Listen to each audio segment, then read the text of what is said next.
Assalamualaikum warahmatullahi wabarakatuh. Kita melanjutkan di pembahasan yang kemarin. Kali ini kita akan membahas tentang jumlah al-mufidah atau kalimat yang sempurna, yang sering kalian ketahui sebagai kalam atau kalimat. Kemarin kita membahas kata, sekarang kita membahas kalimat. Definisinya kalam atau kalimat adalah lafadz yang tersusun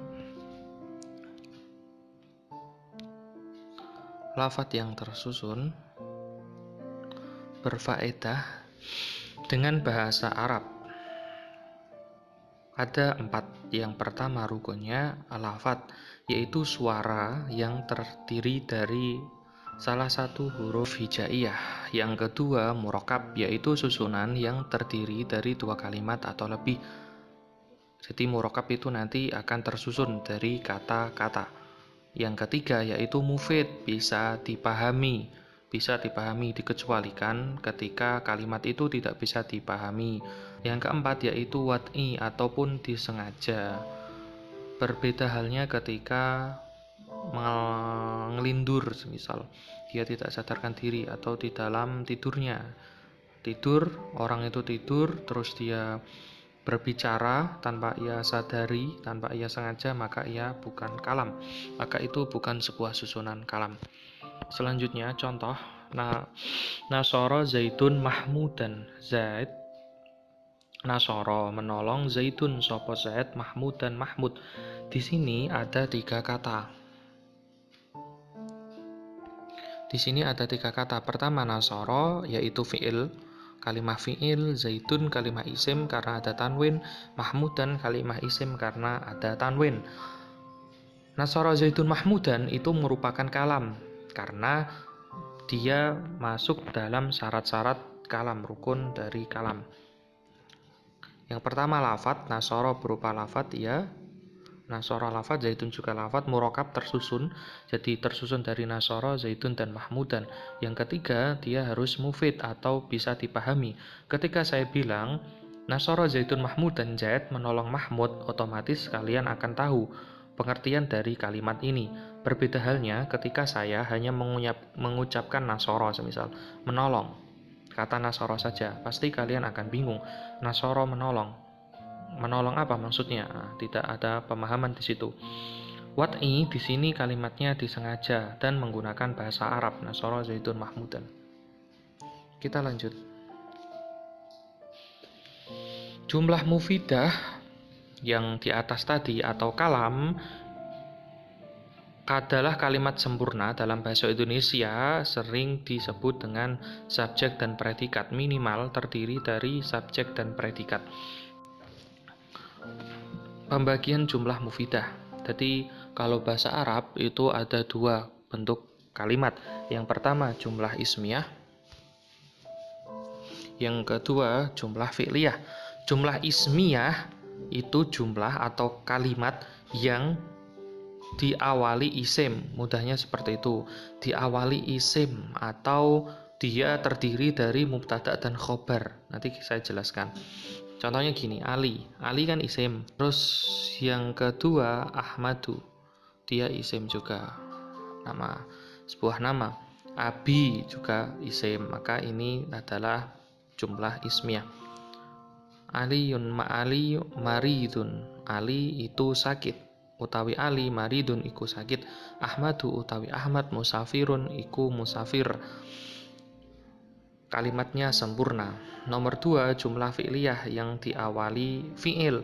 Contohnya marodo fi'il. Marodo fi'il, fa'ilnya adalah zaitun, maka dia jumlah fi'liyah. Safaro jumlah fi'liyah karena safaro adalah fi'il. Yaqra'u adalah jumlah fi'liyah karena ini adalah kalam yang diawali fi'il. Yaqra'u membaca, abi bapak saya, Al-Qur'ana Al-Qur'an. Lanjut. Lebih jelasnya seperti ini. Jumlah ismiyah kalian amati ini, terdiri dari mubtada, dan khobar. Jadi mubtada bahasa Indonesianya adalah subjek, sedangkan khobar adalah predikat. Intinya kalian ketahui dulu susunan bahasa Indonesianya dulu. Subjek dan predikat. Jadi hampir sama. Hampir sama, cuma istilahnya yang berbeda saja. Susunannya subjek adalah mubtada, predikat adalah khobar. Contohnya, Zaitun utawi Zaid mubtada iku maridun sakit. Zaid sakit. Zaid di situ sebagai subjek. Zaid sebagai subjek, sedangkan predikatnya adalah kata sakit, mubtada dan khobar. Maka namanya adalah jumlah ismiyah. Mudahnya untuk mempermudah jumlah ismiyah adalah kalimat jumlah yang diawali dengan isim. Zaitun kan isim. Lanjut yang kedua. Yang kedua adalah dinamakan jumlah fi'liyah. Jumlah fi'liyah itu terdiri dari fi'il dan fa'il. Nah, ini yang perlu kalian perhatikan. Dalam jumlah fi'liyah, subjek itu terletak di fa'ilnya. Jadi nanti agak kebalik. Jadi predikatnya didahulukan daripada subjek. Predikat itu fi'il, sedangkan subjek adalah fa'il. Contohnya, marodo, sakit, zaitun, zaid. Nah, lafadz marodo di sini ini menjadi fi'il. Zaitunnya menjadi fa'il. Karena lafadz ini adalah fi'il. Maka dia menjadi predikat. Ini predikatnya. Sedangkan subjeknya adalah zaid. Nah, ada susunan fi'il dan fa'il, maka ini namanya jumlah fi'liyah. Untuk tambahan, semua fa'il ini fa'il, i'rabnya adalah rofa. Tanda rofanya yang paling mudah, paling sering yaitu adalah domah. Fa'il itu i'rabnya rofa, tinggal dekat fa'il, i'rabnya rofa. Makanya di sini zaitun. Nah, untuk mubtada sendiri, mubtada dan khobar, mubtada juga rofa, makanya dia baca domah. Maridun juga rofa. Jadi mubtada itu rofa, khobar juga rofa. Untuk fi'il fa'il yang rofa adalah fa'ilnya. Sekarang kita mencoba latihan. Ayin al-jumal al-ismiyah.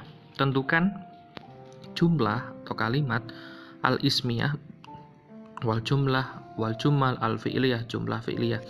Wadkur as-sabab, dan sebutkan sebabnya. Coba kita mulai. Keterangan yang tadi saya terangkan, kalau jumlah ismiyah maka subjek di depan. Subjek menjadi mubtada, subjek ini di depan predikat. Jadi runtut subjek predikat. Subjeknya dulu mubtada, baru khobar, predikat. Urut saja, subjek predikat. Kemungkinan dia jumlah ismiyah. Sedangkan kebalikannya, kalau jumlah fi'liyah maka yang didahulukan adalah fi'il. Kata kerja, fi'il ini di depan, baru fa'ilnya. Nah, fa'il. Jadi predikatnya di sini, predikat dulu baru subjek. Kalian kalau nanti menerjemah ke bahasa Indonesia pasti tahu. Marondo zaitun, telah sakit zaid, pasti zaidnya yang menjadi subjeknya. Kita langsung masuk ke pembahasan. Contoh, lafadz bada'a di sini, lihat. Bada'a artinya memulai. Abdul Latif as-sauma, puasa. Subjeknya mana kira-kira? Subjeknya adalah Abdul Latif karena dia pelaku pekerjaan. Kalau diterjemahkan Abdul Latif memulai berpuasa. Abdul Latif memulai berpuasa. Subjeknya Abdul Latif, predikatnya bada'a. Predikatnya ada di depan dan kata kerja. Maka kata kerja atau fi'il, maka ini adalah jumlah fi'liyah. Kenapa? Karena dia diawali dengan fi'il, maka dinamakan jumlah fi'liyah. Jumlah fi'liyah terdiri dari fi'il dan fa'il. Fi'ilnya adalah bada'a, sedangkan fa'ilnya adalah Abdul Latifi. Abdul Latif, kenapa dibaca rofa? Karena menjadi fa'il. Abdul Latifi menjadi fa'il, i'rabnya adalah rofa. Tanda rofanya adalah domah. As-sauma, kenapa dibaca nasab? Karena menjadi maf'ul bih. Maf'ul bih i'rabnya nasab. Tanda nasabnya di sini adalah fathah. Karena isim, unsur isim mufrad karena adalah isim mufrad. Selanjutnya Muhammadun Rasulullahi, subjeknya mana? Jelas subjeknya adalah Muhammad, sedangkan predikatnya adalah Rasulullahi. Subjek di depan baru predikat, maka dia adalah mubtada khobar. Nah, nanti ini untuk dasar ya, karena nanti di keterangan selanjutnya ada yang namanya khobar muqaddam dan mubtada muakhar. Ini untuk dasar saja. Intinya kalian paham. Muhammadun di sini adalah isim, maka dia dinamakan jumlah ismiyah. Muhammadun menjadi mubtada, i'rabnya rafa, tanda rafanya adalah dhammah Muhammadun. Rasulullahi adalah khobar dia berupa predikat. I'rabnya adalah rafa, tanda rafanya adalah dhammah. Contoh lagi, arkanul islami khamsatun, rukun-rukun Islam ada 5. Subjeknya mana? Arkanul islami khamsatun, ini predikat, maka ia adalah jumlah ismiyah. Subjeknya di depan berarti mubtada. Arkanul islami khamsatun jadi khobar. Rukun-rukun Islam khamsatun itu 5. Khobar bahasa Indonesianya itu atau adalah. Rukun-rukun Islam itu ada 5. Nah, coba kalian tentukan 2 kata ini. Sekarang kita latihan langsung dalam membaca kitab kuning. Contohnya, ada kata di sini, kalian perhatikan.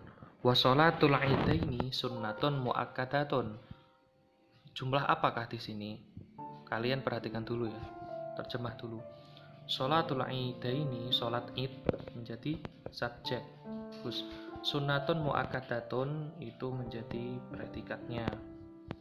Nah, karena subjek didahulukan, kalian perhatikan subjek didahulukan, maka dia adalah jumlah ismiyah mubtada.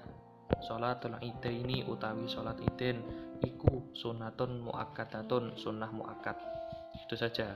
Mempermudahnya seperti itu. Kalian terjemah dulu ke bahasa Indonesia. Kalau subjeknya di depan, kemungkinan besar dia adalah mubtada, maka jumlah ismiyah mubtada dan khobar.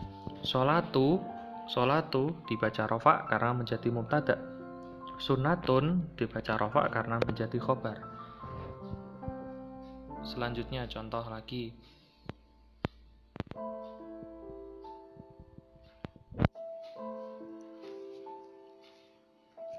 Contoh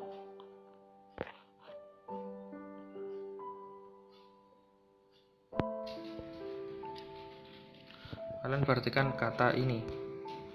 Ayadkhula al-imamu fi sholati. Nah, yadkhulu ini awal, ini kalian ajukan ini, hanya dihilangkan aja. Bacanya kata ganti menjadi yadkhulu, semisal yadkhulu masuk, al-imamu imam, fi sholati di dalam sholat. Masuk imam di dalam sholat. Subjeknya mana?